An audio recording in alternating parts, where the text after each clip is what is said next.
called debriefing. Thank you for agreeing to end hostilities, which must have been a difficult step to take. I hope you don't find this question insolent, but as you have been involved in acts of extreme violence over the decades, do you have any opinions of others who committed mass killing for similar or dissimilar motives? Do you prefer the nail bomb to the pipe bomb?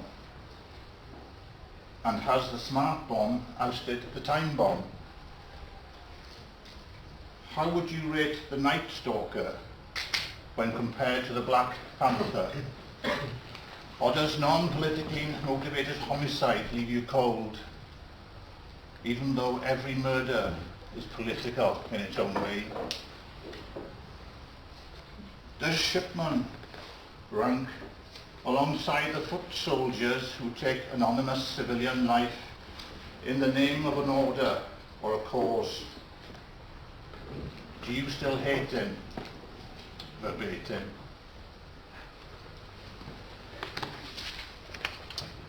This poem is a belated reaction to the 1847 Blue Book Standards, 1847. Well, you know the story anyway, but in case there are other Blue Books as well, apparently.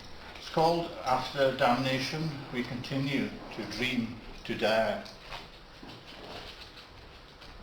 Lay me down in the Blue Books, pressed into condemnatory pages, where I feel so at home.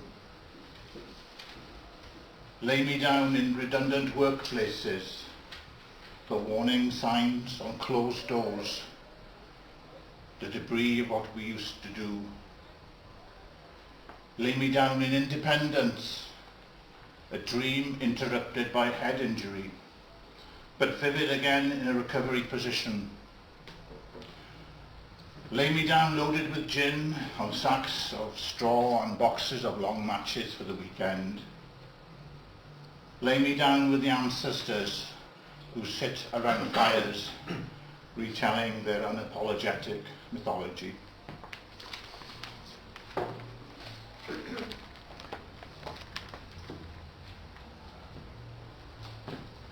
And the last poem I'm going to read is called The Resignations. It was written before the recent crop of resignations, but it's probably relevant. Why I hate authority figures. It's a no-brainer. I bet they were pleased with themselves when they worked out how to fire machine guns successfully through a propeller. Tunnel beneath your enemy in every era and watch it on endless TV. So where's George Orwell when we need him? Start digging your own tunnel with nothing but your singularity, always deterrent. Dream on. Talk about.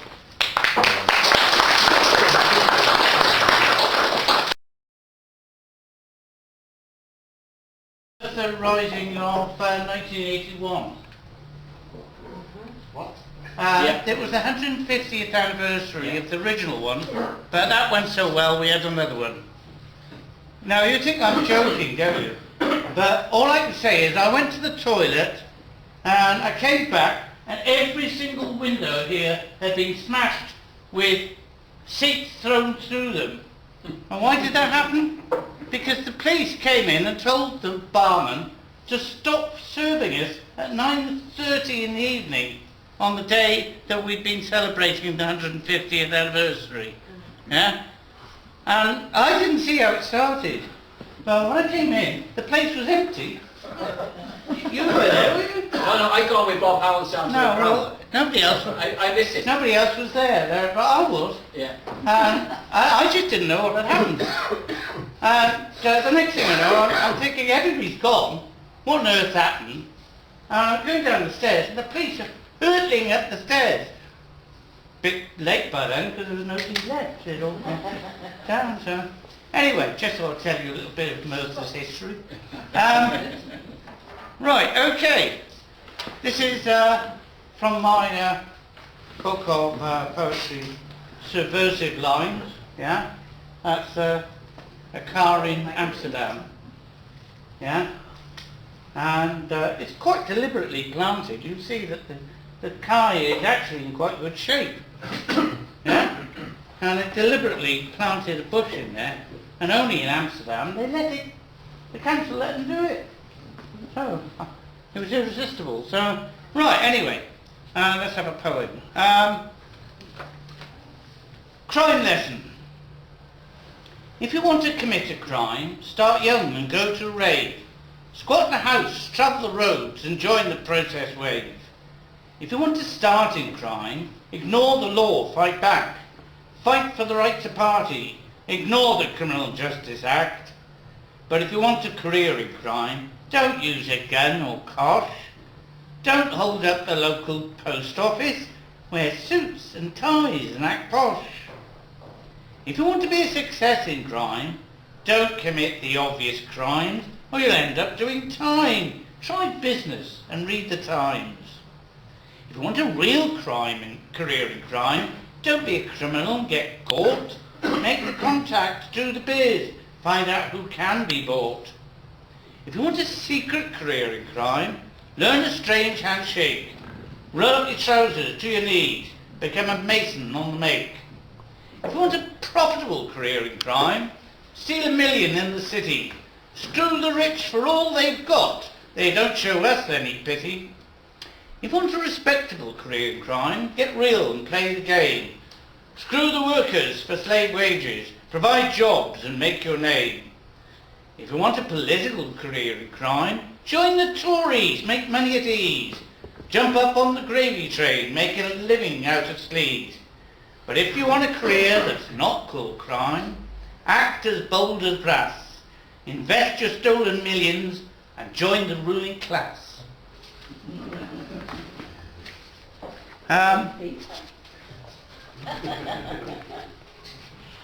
I think particularly appropriate since the general election, haven't we?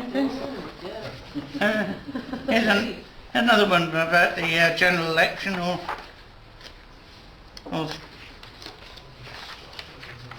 the mess we're in. It's a short one, it's a bit grim, this. Mad Tories with Thatcherite diarrhea are privatising the UK state. What the hell is left for them to sell off to their pals? They sold us everything we once owned. They know we are dependent on them, so they charge what they can and threaten to get it off if we don't pay. So where's it leading? It's obvious, really. The next logical step is that they will claim ownership of the air we breathe. And of course, if we don't pay, and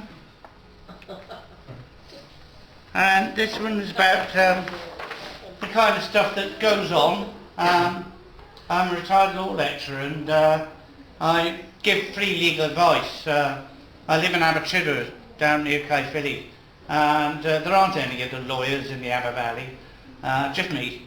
So people come and knock on my door, you know. Can you help me? And I've got problems with police, with landlords, with employers, you know, you name them, and they've got problems with them. So I've done various tribunal appeals and stuff like that.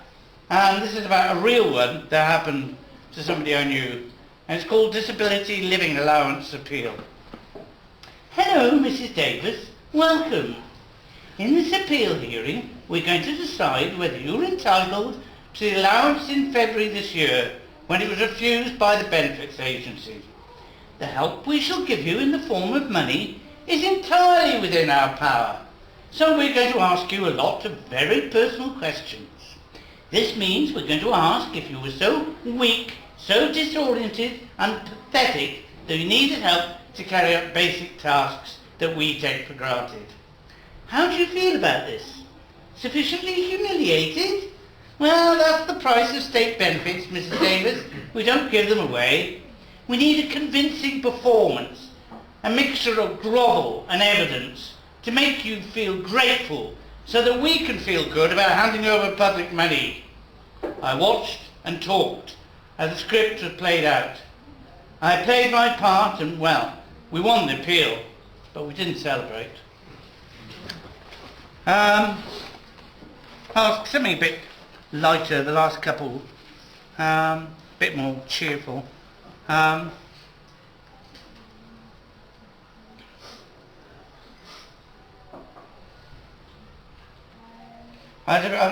was going to do drunk, but there's no point, it's in the afternoon.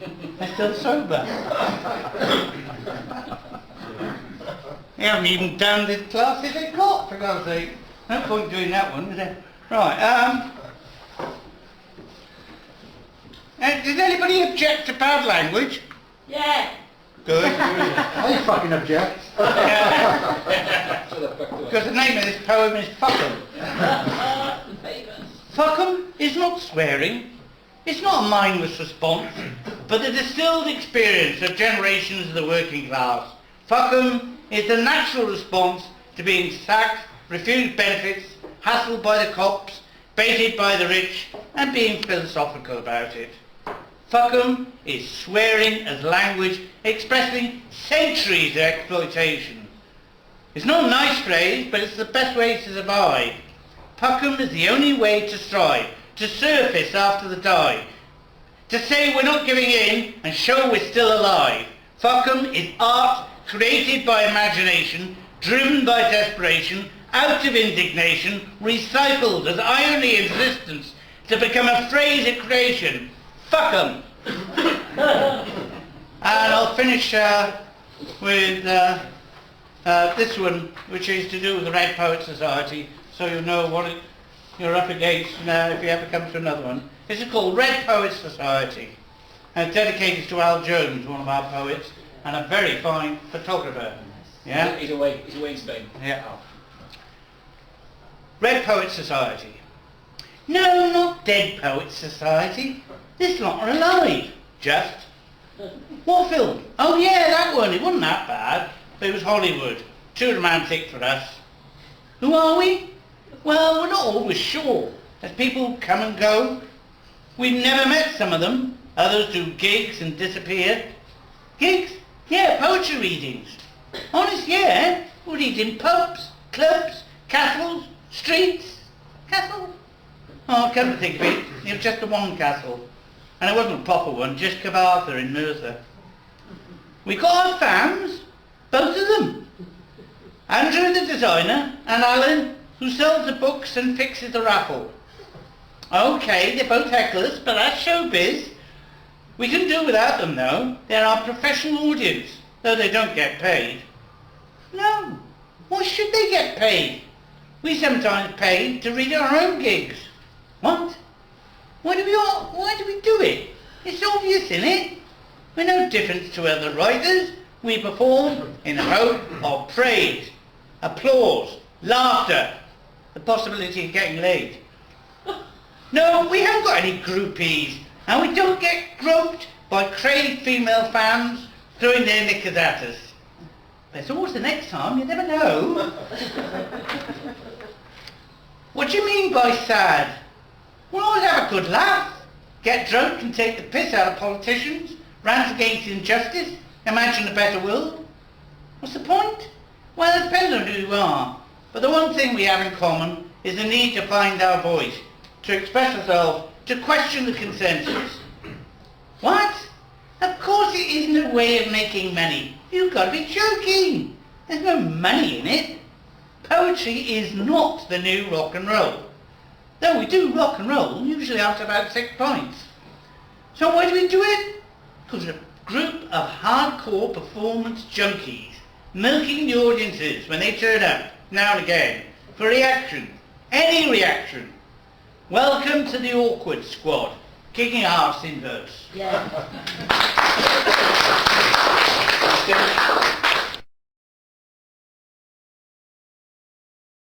I was at an immigrant centre in Cardiff yesterday, and it was very humbling. I sat and ate food with people from Syria, Iraq, Eritrea. It was absolutely humbling, and it's still with me now. So my poem I'm going to recite is called Send to Mother Earth, and it's for where I was yesterday, even though I've recited this poem before. Send to Mother Earth as in sun and earth. Silent sunrise, my bare feet soak in the morning dew. I think on Syria, Gaza, Iraq. In the distance, the haunting sound of the curlew. Skylarks scatter. The sun warms my back and casts my shadow before me. The beautiful aroma of bluebells in abundance calms my mind. The tingling, trickling stream, cascading, making its way to the brown back snaking river. A waft of garlic greets me. Above me set sail in some vacuum of the upper air the red kites. I breathe in Mother Earth. I feel her pain pour through my veins. And I ask the wind, no, sorry, I've been caught out. As I see this red kite above me, I think on essential commodities. Gaza, water. Iraq, oil. Syria, gas. I breathe in Mother Earth. I feel her pain pour through my veins. And I ask the wind, why?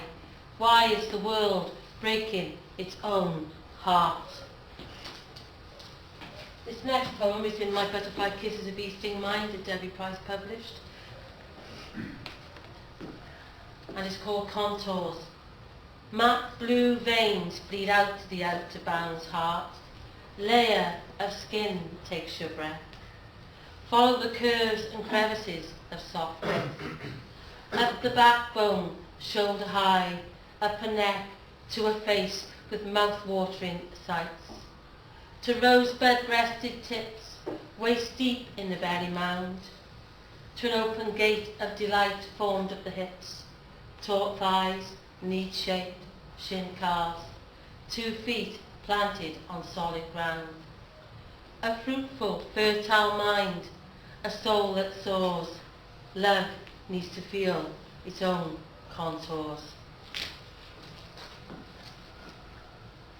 This next piece is in a pub in Donegal, in a town called Remlington, and it's called The Storyteller Island.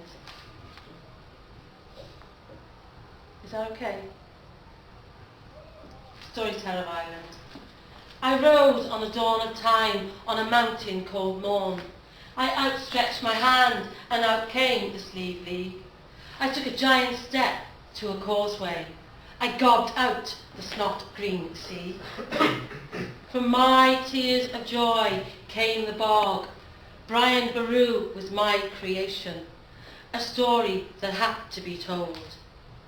My tongue was Gaelic, it was forked when the English came. I pointed a finger of judgment at the Latin religion when it arrived in a boat, for it was not ours. We came from the Furies, fairies, bards. I wailed with the banshees, for nature we came, and nature we will go back to. Anger surfaced when syphilis Dick Henry came calling and took away land. His offspring came later and took what was not hers. Billy came to battle in the Boyne in all his orange finery. Low lie the fields of Athenry. I was the hungry breath that travelled on the wind that brought the famine and the blight. I was the song behind the ballad. I was the prose behind every poet. I wreaked revenge in every rebellion. I put the seed of socialism in James Connolly's ear. I was the blood sacrifice of Patrick Pursemaid.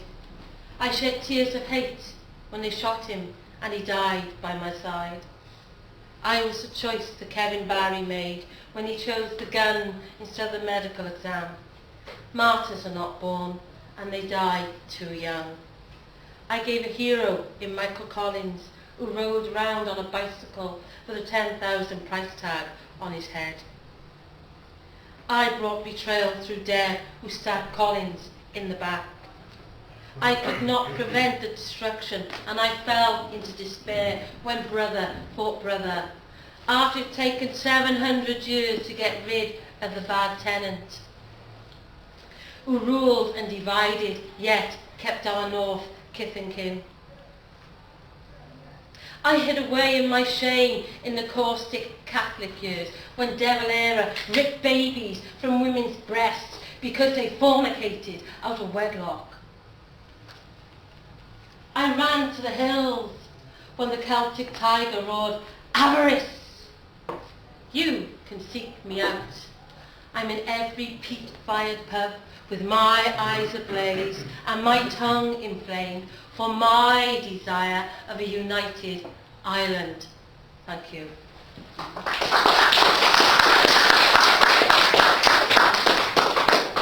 Thanks, Julie. Yeah, that's great. Thank you. Phil Knight is up next, and Phil's book's just out. You're welcome to Wales. Just brought out from the Red Poets, so get a copy of that and get to sign it. It's hot from the presses.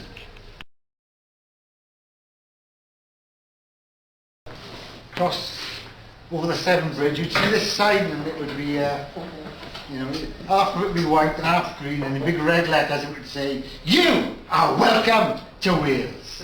Wales is lovely, lovely, lovely. The tired tourist will feel at home. Has all our shopping centres are grey and chrome, just like in England, or the US of A for that matter. Wales is one big theme park, and we have the lot. Celts, Romans, Normans, and all kinds of castles, mining museums, but no real mines. Well, that makes the grass even greener. In Wales you can enjoy a ride on one of our many lovely little narrow gauge steam railway lines. However, we have to come by car as the bus and train service was cut a long time ago. And in Wales you can buy all kinds of lovely things. Love spoons, Welsh dolls, Welsh cakes, toy sheeps, posters and waterfalls and tiny little models of miners made from real, authentic Welsh corn. And there are lots of lovely books to buy about Wales, and Welsh princes and Welsh poets and Welsh communists who are all nice and safely dead. And you can round off your visit with a meal in a brand new authentic heritage restaurant. Or you can drink a meal named after Dylan Thomas in one of our many lovely Irish theme pubs. So come to Wales when you can. The rocks and the sea will last forever, but the rest is going, gone. And before I started this project, I knew nothing about the internet or new technology. That I was absolutely ignorant about it. But since I got online, it's been a revelation, especially since I discovered Wikipedia. And you can learn a lot on that Wikipedia, and it must be true. I read it on the internet. The greatest feat of Roman engineering was the building of the Great Wall of China. This stood for 1,000 years in Northumbria, and it kept apart the English and the Scotch, thus preventing many wars. At the same time, the Welsh were about to discover America under the leadership of King Philip Madoc, whose adventures are recorded in the Mabinogion, as translated by Lady Caroline Lamb, the wife of the poet Lord Byron, alias General George Gordon, who was killed during the siege of Khartoum. Unfortunately for the Welsh, when they got to America, they found it was already inhabited by the Illuminati, a race of time-travelling alien reptiles who were on the run from the Pope after they had stolen the Concordance of Catullus, which was the key to the lost secret of the location of the city of Atlantis. These lizards, who are currently led by Prince Philip of Edinburgh, are responsible for some of the worst crimes in history, including the assassination of JFK by a grassy knoll, the murder of Archduke Franz Ferdinand, who died after he was shot in the Balkans, and the beheading of Julius Caesar. Other crimes of the Illuminati include the gunpowder plot frame-up, the so-called sinking of the Titanic, and most infamous of all, the moon landing hoax. This was in fact filmed at a Hollywood studio backlot by the makers of the hit US TV show Thunderbirds. The internet is an invaluable research tool which has changed forever the nature of knowledge. Now everyone can have access to the truth.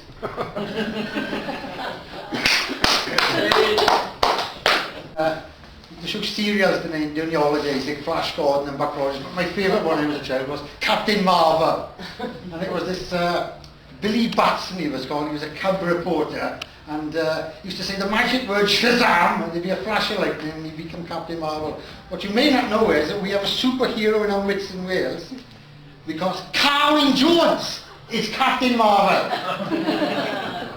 In last week's episode, the evil supervillain, the old Etonian, David Cameron, unleashed his fiendish weather machine against the Welsh Assembly government. Unbeknownst to him, their mild-mannered leader, Carwyn Jones, is in fact Captain Marvel, the superhero. Dark blue clouds gather over Cardiff Bay. Carwyn Jones sleeps from his chair. All he must do to save the day is utter the magic phrase and become Captain Marvel. For devolved tax-raising powers in aid. The wind howls, thunder roars, lightning flashes. Participatory democratic framework that the ground shakes, buildings topple, nurtures citizen diversity and engagement. A huge tidal wave rises from the sea through meaningful consultation with. The wave crashes through the barrage. It carries trees, boats and subs before it. All stakeholders in partnership working. The first floor of the Senate fills with foaming torrents of seawater to promulgate our core principles in aid. All of Atlantic Wharf is now under the sea. Has the Welsh Assembly government sunk? Will Carwyn Jones complete the magic phrase and become Captain Marvel and save the day? Or will the diabolical David Cameron become the master of the universe? Find out in this theatre next week in our final brilliant instalment, Carwyn Jones and the Octopus of Doom.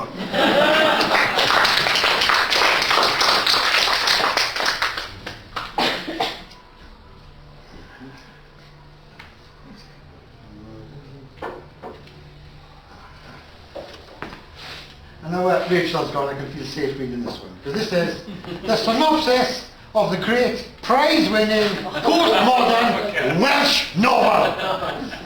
It is set in a small post-industrial Valleys community. To be precise, it is set in a fucking small, fucking post-fucking industrial community, which is entirely inhabited by drug-addled youths who can only communicate through a repeated combination of grunts, groans and the use of the F word.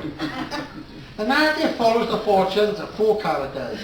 Di Banjo is a former would-be rock star turned unemployed electrician who dies of a burst spleen after a bungled robbery with the words of "land of my fathers" on his lips. At his funeral, we meet Steve the Div, who could have been a maths progeny at Oxford if not for his addiction to alco pops, ganja, the old Bolivian dancing dust, or all of the above.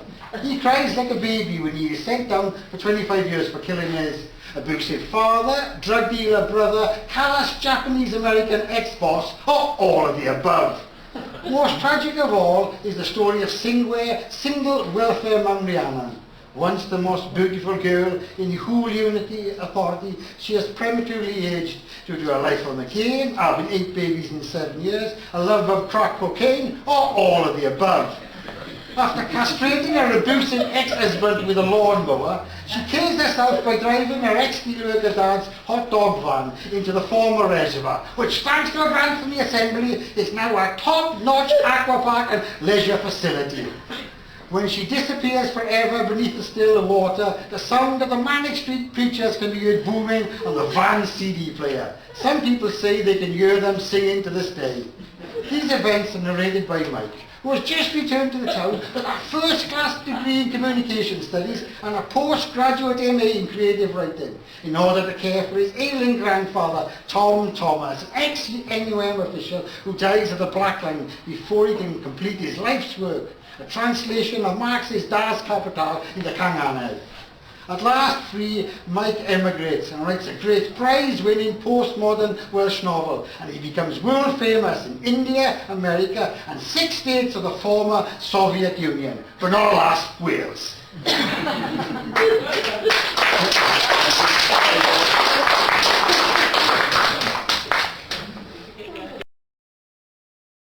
As Paul requested some songs, I'd like to do some songs as well. Checks in the post, Paul. This is about one written last week in regard to the Merthyr Rising, so just a brief few words on this. It's called Merthyr Rising. That's the title.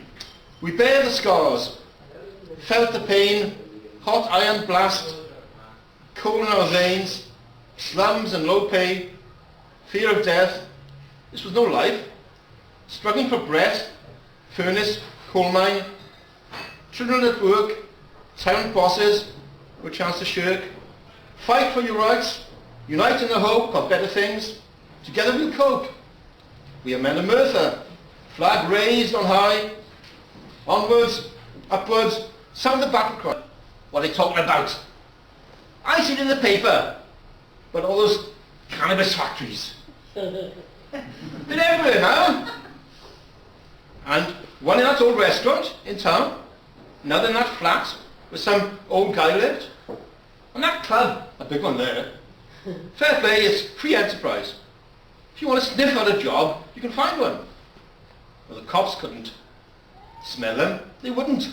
Too busy doing their paperwork in the office. Do you know one poem again? I lost my poem. Watch this as well. This is called What Remains.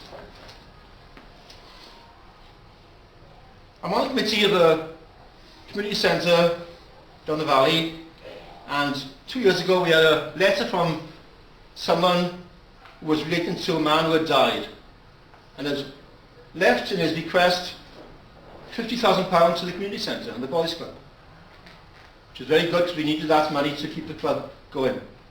But no one remembered who he was. So this is about what happens when we pass on and somehow remembered, somehow not. It's called What Remains. His ashes were scattered on a windswept mountain. What was left of him mingled with past spirits as rain lashed down. Birds called and chattered, inviting his last remains to join them in macabre dance across the sky. He had returned to his village, the days of his childhood. His hopes had soared on wings as he ascended through life. Now, a handful of dust plunged to the earth where he had once played. Schoolboy, student, policeman, teacher, man of many skills. Then, leaving the valleys, classroom in England, till memory started to fade. But some things he still remembered. Those years in that small village, his last bequest was made, a gift to his birthplace. A welcome gesture, it was said. Not many people recall him. We make our entrance in life, and we play our part. The exit beckons, so we go. Someone new comes on the scene, and we leave behind our silent thoughts, swirling, forgotten in the air. It's quite appropriate really for today. It's called Terrorism at Dowless. At the request of the Dowless Iron Company, we print the following letter. And this was printed in what is it? Merthyr Express. The Merthyr Express, yeah. March the 6th, 1875. And it's from the said band, Dragon Merciless. Sir, as the Dowless overmen are so cowardly and so childish as to cut coal to assist the tyrant masters in the present struggle, it is settled, resolved, sworn and signed by a band of upward of 500 men that Bockroom pump engine and cab engine must go to sleep at once.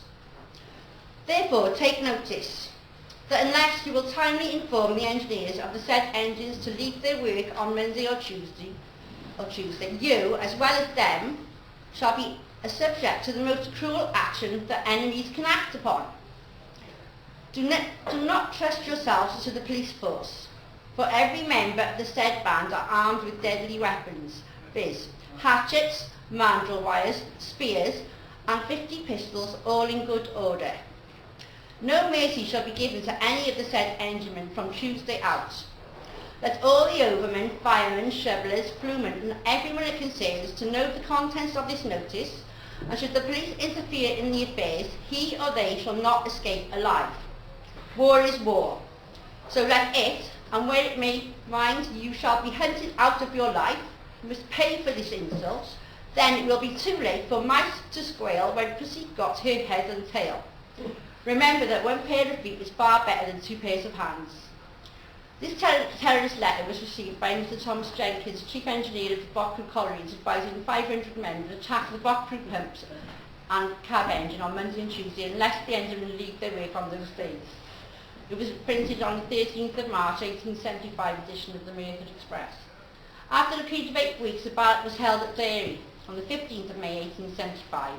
All colliers in the Bargain and Rumley Valley resumed work, agreeing to an extra 5% reduction in wages, except the non-association collier known as Derry, who remained on strike.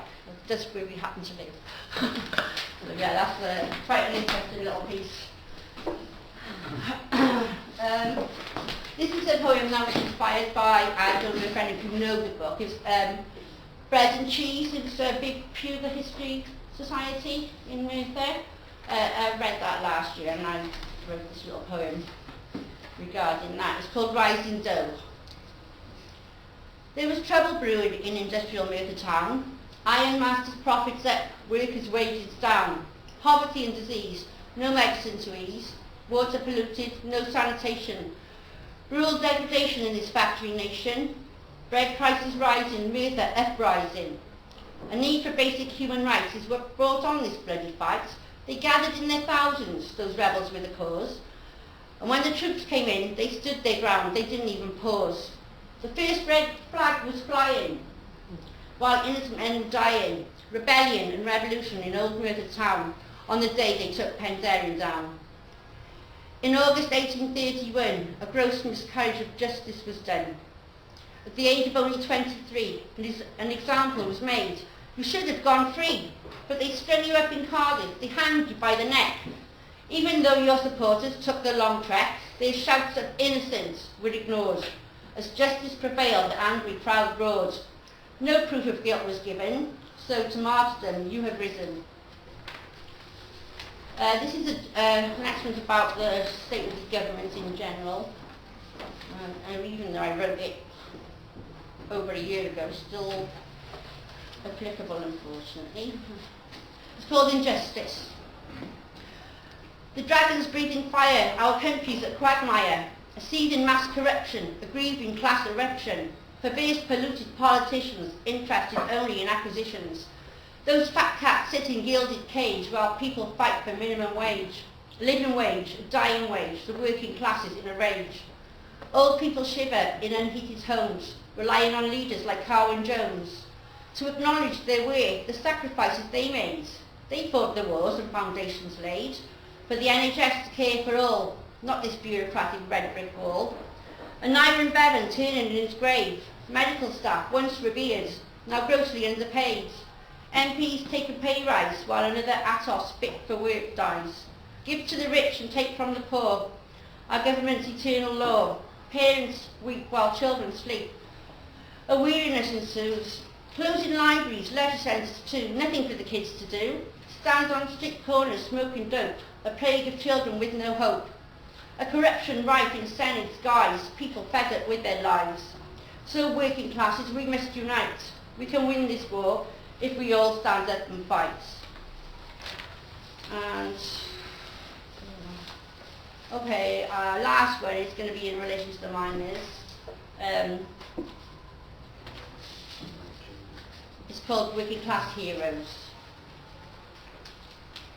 Back in 1984, the miners fought their own Cold War. Secret documents now unfold, the truth at last it will be told. It's 30 years since that debilitating strike, when Di and Phil and Ron and Mike fought every day for one whole year, families in poverty and fear. To starve them back to work she tried, stopping benefits for which they applied, sequestering funds from the NUM. She divided the country into us and them. She called them the enemy within. Let them cast the first stone, who is without sin. Pit closures were what they wanted to prevent, to save what they had so they could pay the rent. They travelled the country picketing for their rights. Coal not dull, their slogan emphasised their fight. Up each day at 3 a.m, hard-working heroes, real men. With their women's support on they fought, united above as they were when underground. She would have killed everyone in the unions given the chance, but now on that old woman's grave we can dance, because now she's joined the miners, she's in the ground, but the legacy of destruction prevails all around. Empty pits face value tips, community spirit no more, all because that black-hearted bitch shut the mine doors. Thank you. And this is a poem, when I get to it, based on that. What happened? And we welcomed Mrs. Windsor to Cyfarthfa Park. It's in here somewhere. Right. Okay, I'll do it in Welsh first and then do the translation after. And wyliad y Windsors. Mae'r Windsors yn yr eglwys. Mae fe yn gwisgo fel brenhines. Mae esgob yn dathlu gyda thafod hir. Mae gwrth dystwr yn siarad am doriad y tir. Mae'r Windsors yn teithio mewn tren aer. Mae fe yn cerdded trwy'r strydoedd Merthyr. Mae'r Windsors yn yr awyren hofran. Mae heddlu yn cario fe dros y lôn. Mae nhw'n glanio ar y glaswellt. Mae tu ôl y fidiau gyda'r eraill. Mae'r Windsors yn y car mawr mawr. Mae gwrth dystwr yn codi faner a faner. Cafodd nhw o'i gyrru i gastell Cyfarthfa. Cafodd fe ei arestio gan heddlu yna. Mae'r Windsors yn teithio dros y cymoedd. Mae nhw'n codi ei law. Mae fe yn y carchar. Mae'r heddlu yn cadw fe yn ddistaw. Visit of the Windsors. The Windsors in the cathedral worshipping while he dresses up like the Queen. The bishop with his long tongue. Protesters talking about cuts affecting them. The Windsors travel in their golden train while he walks through our struggling town. The Windsors in their helicopter. He's shifted by officers of the law. They land on the smooth grass. Protesters are penned behind metal barriers. The Windsors in their huge car. Protesters raising banner after banner. They are driven the yards to Cyfarthfa. He's arrested for stepping too far. The Windsors travel through the valleys waving their hands while he's kept in prison in this free land. Thank you. Okay. This is, I'll do, it's the last appearance of a bloke called Wayno Pigeon, who stood for election in Merthyr. But unfortunately, he wasn't on the ballot papers. So Wayno Pigeon is, there he is. He's seeking political asylum in Scotland. Basically because he's pissed off with this country, what's happened in this country. And so he's on his way over the weekend. And this is about where I first met him. It's called A Pigeon in Greg's. I'll try and do his voice accurately, okay? Pigeon in Greg's. All right, Wayno? Yeah, fine. I'm not really a ventriloquist, sorry. All right, Wayno? Yes. Okay, A Pigeon in Greg's. This pigeon was straddling his stuff downtown. He was in Greg's lunchtime. I think he was after the offer of 5 ring donuts for £1. So I says to him, I says, "How'd you get in here, pigeon man?" "Well," he replies, "I flew down from a perch on a Lucy Thomas fountain. Then I come up the high street, past where Anne's pantry used to be, past the new Crown Inn, like Labour, the Crown to you and me, past where Woolies used to be, tidy sweets in the old days, past where Smith's used to be, and a body shop, great for Christmas smellies, past where Dewhurst used to be, picking at the back, bits of bodies, past where a coal used to be, like a sound coal, bit like me. I come here for a pasty, because I want to do a college course to learn how to be a seagull. And here, this is where you enroll." Thank you. He's off. Say goodbye to Wayno Pigeon. He's off to Scotland. Okay, there he is. Yeah, okay. Right, this is about something I feel very strongly about, because both my elder children and also my younger daughter, they were involved in the music services, and pretty soon RCT will lose the music services, and so will Merthyr. And I think it's absolutely tragic, and I think we need to kind of do something about it and make a stand, because it's my daughter goes to Ponty Orchestra, RCT, and both my elder children went to Merthyr Orchestra and also Ponty. So this is called Orchestra Stopped Forever. And this is literally happening. The instruments are going to be trashed. Orchestra stopped forever. The strings were torn off to be used as snares. The wood axed for fires. Brass made into ornaments, and the drums become units of storage. The harps wheeled away and preserved in museums. Guitars and keyboards sold on eBay. The voices of the choir and beat of the samba band lost in the empty art centre. Even staves were turned upright and into columns of an accountant's ledger. Mid-rehearsal, the orchestra was stopped forever. Children holding onto air. Okay. Thanks a lot.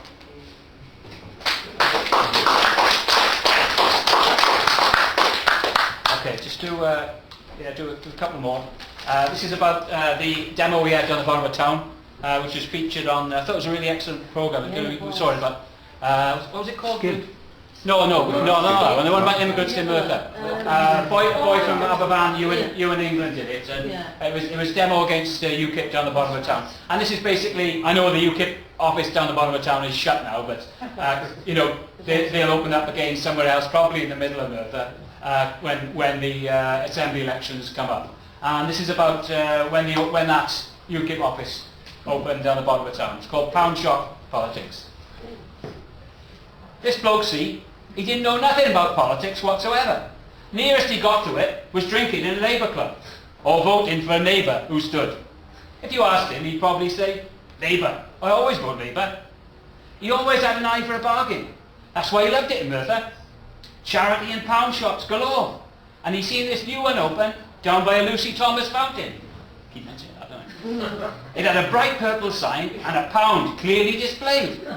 He entered it in anticipation, expecting loads of his favourite Belgian chocolates, German beers and of course Italian pasta. All he seen on a table full of leaflets and posters and a man in a suit behind.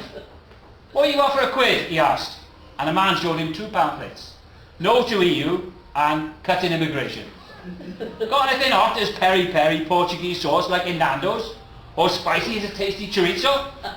This is the UKIP shop, my friend, not another pound store. Pissed off, he visited the Polish shop next door. Okay, thank you. The last one is about the MERTHYR Rising, and it's really about the people who, when I find it, it's about the people who died in the MERTHYR Rising. We talk a lot about Dick Penderyn, but there were more than 20 people who were killed there, and there's no commemoration to them. And one of the things I'd really like to do, it would be nice to do it this year, is to get you know, some sort of way of commemorating those people who died, because there's nothing to commemorate them whatsoever. In fact, you know, we don't know their names. You know, we should know their names. It's an important part of our history, I think. So this is called The Nameless Ones. Finish with this one. We are the nameless ones, history's forgotten. We are here not for revenge or to detract from that martyr in this our town of martyrs, but for you to remember. Here because you dress up those days and make them into a pantomime. Those townsfolk with their mock guns posing with smiling children. A plaque, a pub and a square, magazine with soldiers looking stern. You have voted for these, and we died for the choice you made. Caws a bara and Ilaw ar Brenin. Under the red banner, a small insurrection. Wages locked like trunks and debt a disease, killing us like trees. We're not claiming all innocence. Weapons and roadblocks did what we could to make this town ours and not the ironmasters or regiments sent to put us down.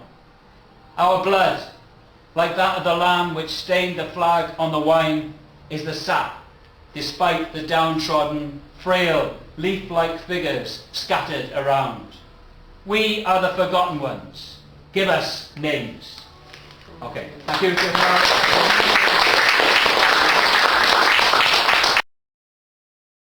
Just dedicated to someone called Stephanie Bottrill, who was one of the first stories I read, how she committed suicide about 18 months ago because of the bedroom tax, and she couldn't afford an extra £20 a week.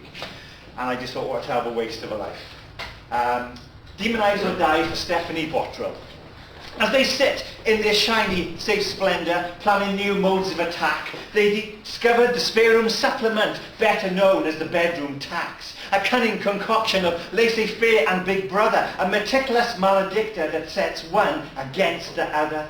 As Starbucks and Amazon find new ways to fall beneath the radar, the most vulnerable, the sick, the poor, are targeted by IDS. The moral crusader, better known as societal raper. Bedrooms counted, benefits slashed into the negative, economic policy parades as moral imperative.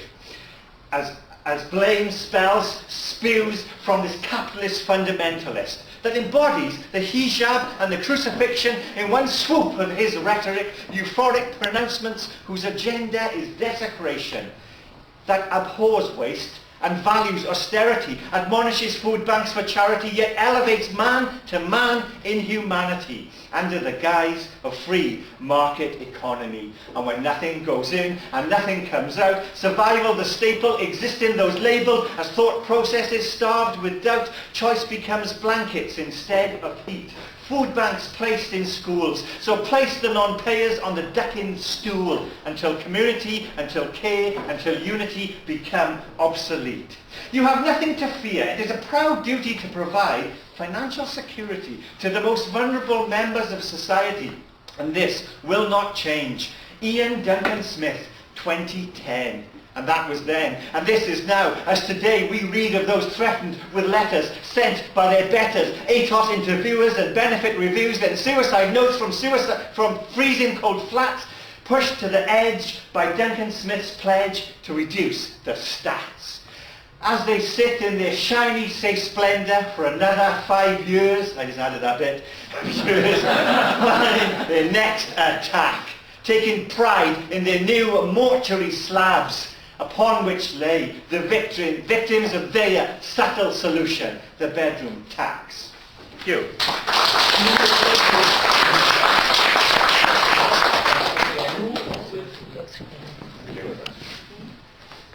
Yes, and the more and more you read about it, the list goes on about people who have actually taken their own lives because of these new cuts and from ATOS back to work interviews and bedroom tax demands.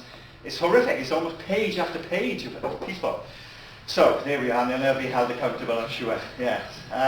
Next poem. I always think one day I won't be able to read this poem out again, but every time I see fucking Prince Harry popping up in the news somewhere, that he's leaving the army now, and he's getting married, he's doing this, etc. And I wrote this poem when on the news, Prince Harry was in Afghanistan, if you remember, and we were all supposed to be bowing down at the end. Great that he's there, let alone all the thousands of people, soldiers who were there. And juxtaposed to the story of Reg Keys, whose son Tom was killed in Iraq, and Reg Keys stood against Tony Blair in the election, if you remember, and Tom, his son, was murdered in Iraq, and he actually just asked Tony Blair, why are we there? So, and Tony Blair obviously never answered. And as we see this weekend, that Tony Blair leaving his job as peace envoy as well. So he's almost like, oh, why do I bother writing these? Because, I don't know, it's almost, you almost feel you're the one who's going mad, if you know what I mean. So, sorry for the long introduction, but to ground it in that, so it's quite, it's just a poem about the injustice of war, I think. It starts off with a great 4-line poem by Adrian Mitchell, who I never saw read, but I discovered before he died, a fantastic poet, I think, and stand up for people's rights. He said, Prince Harry is back from Afghanistan. He flew out to twerk, he came back a man. Do you feel safer now he is back? Or should all the royals be sent to Iraq? Great 4-line. So Adrian Mitchell, that's not mine. And mine's called Keys to Your Kingdom, for Reg Keys. Privilege provides protection from all your bombs and your hate. And affluence will buy you abstention from the battlefields of the occupied state. an accident of birth or a victim of geography, the rules are not the same for soldiers Keys, Tom and Wales, Windsor, Prince Harry and his stranger Harry's father and grandfather. Parade like pariahs on Poppy Day, drenched in medals, stapled in ribbons like stapled cadavers. As Tom's father only weighs one, the memory of his murdered son, where no tomorrows grow today and the halls gape like a cenotaph Sunday. So pride is indifferent to suffering. And suffering must just be for the chosen, or so we are told or led to believe in history lessons. As in a coalition of the willing, it's only those chosen ripe for their killing. And Wilfrid, your words stick into my throat. 100 years ago you wrote, pro patria more, they're all lie, they are old lie, and you warned us, yet no one heard. And your words drift like ash in the Novembered sky, because now, today still, young men and women are sent to another trench, in another country, for another man's pride, to fight another man's war. But only if you don't matter to the country you're fighting for. Back off, Prince Harry.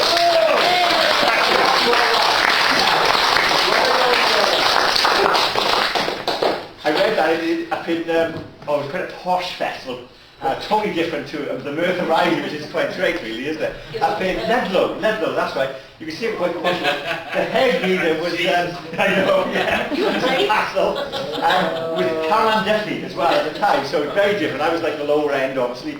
And after I read that poem, someone actually shouted out, some very eloquent sort of person in the assembly, that poem is wrong. And I thought, I never heard a poem wrong before. But what was interesting, he objected to my comment about Prince Charles and Philip winning all the medals. He said they've won them. But as we know, yes. For what? Again, the Jubilee medal one is called, I think. No, absolutely. Anyway, I'm a bit safer reading it amongst friends today. But to pick a poem wrong, I mean, that's very interesting. Anyway, totally different poem now, because otherwise you might just think I just have terrible anger issues. But we always do. Bottled it, yeah. So this is just a poem dedicated to my mother, and for writers amongst us.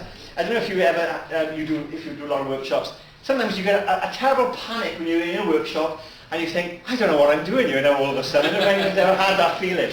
And I've always got one staple exercise that I do, and it's to do with smell. And I ask, so if I have a mad panic and forget what I'm about to do, if it could be in a prison or a nursing home with dementia patients, which is quite ironic, but I actually forget what the hell I'm about to do here with my thing. And anyway, it's about a sense of smell. So I ask everyone to think of a smell that is important to them and why, and write a short little description. So if anyone's an interactive mode, you can share your smell afterwards. And then, that doesn't sound too good, does it? Question it. So everyone can smell. Yeah, okay. My assistant at the back there. There you go, Patrick. What do you expect? And this poem is dedicated to my mother, and it's about the smell of ironing, which we all probably got our own thoughts on our own favourite smells. So, smell of Sundays for my mother, especially the afternoons. My mother ironing, listening to the radio, the Archers omnibus or football, steamed up windows, fragments of security stored here, delicately, supremely, safety framed in the freshly folded jumper, waiting for that panic of morose Monday mornings and the drumming dread of double maths and simultaneous equations. No, not yet. Just the roar of the crowd on the radio as the ball hits the net, and the smoothness of cotton sheets, the hiss and swirl of steam, this contraband of hope, and my mother's hands ironing out the creases. For now. My mother, thank you.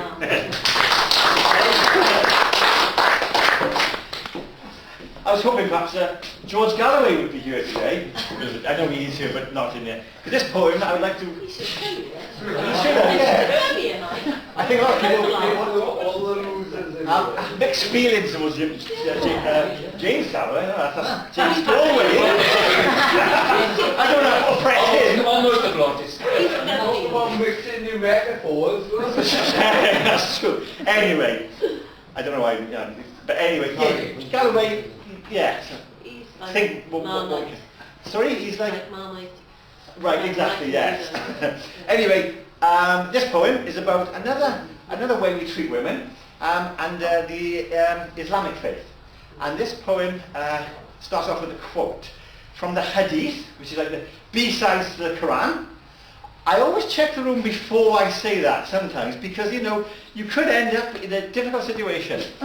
No, I don't really, I'll say it anyway. B-sides to the Quran, the Hadith. Sometimes it's funny, sometimes it's not. People think, no, that's wrong. Don't go there.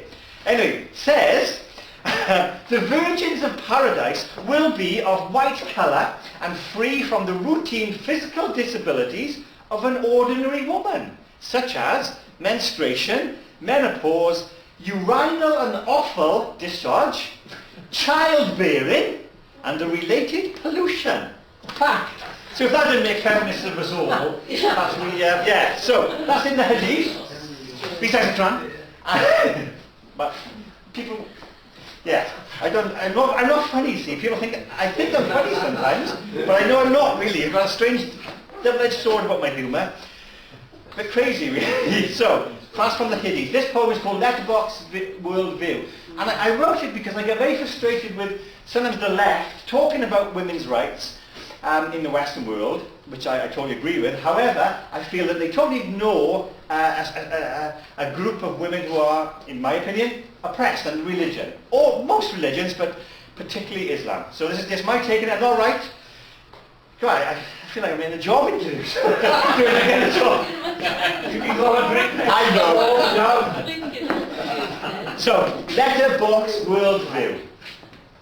As he beats his naked chest like drum taps from some far-off war, he walks serenely behind, draped in his insecurity, covering up the cracks of indecency. He walks, a statue in the setting sun, barricaded in by soft cloth that used to swaddle as a baby, now tethered to testosterone secrecy, paraded as a parable for perfect purity. He peers out through a letterbox slit, the world delivered to her by rote, man-fed landscapes as the earth she'd witnessed as a child, tasted, explored, touched, smelled, held now in a 2D experience, controlled by him and him.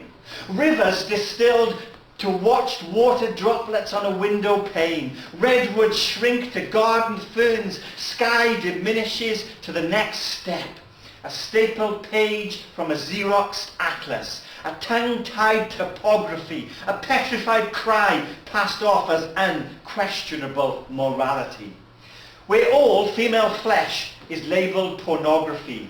While he stares disapprovingly at the woman driving past, ever so quietly, and summons the others with bare chest drum taps as he, a shrink-wrapped doll, cauterized by their masculinity, is observed by the men's averted eyes and applauded for her femininity.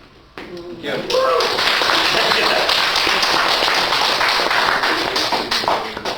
It's just a few thoughts. Oh, right, okay. Oh, yes, Give me a second, sorry.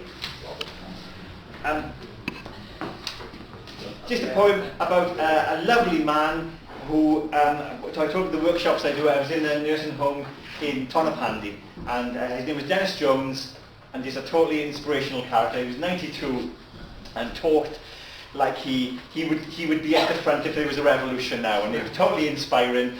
And this poem is about his generation and the people I come across. Are you getting a bit close there? Are you getting a little bit feisty there? That's okay. If I'm getting closer, Patrick, I'm gonna not say anything. Okay. called Life. You're in the way. Life. Tell you what, when you sit down. And if I could sit down, I'd be in this suit. Okay. Sorry about that. That's all right. Just welcome break. And get my breath back. Life exits.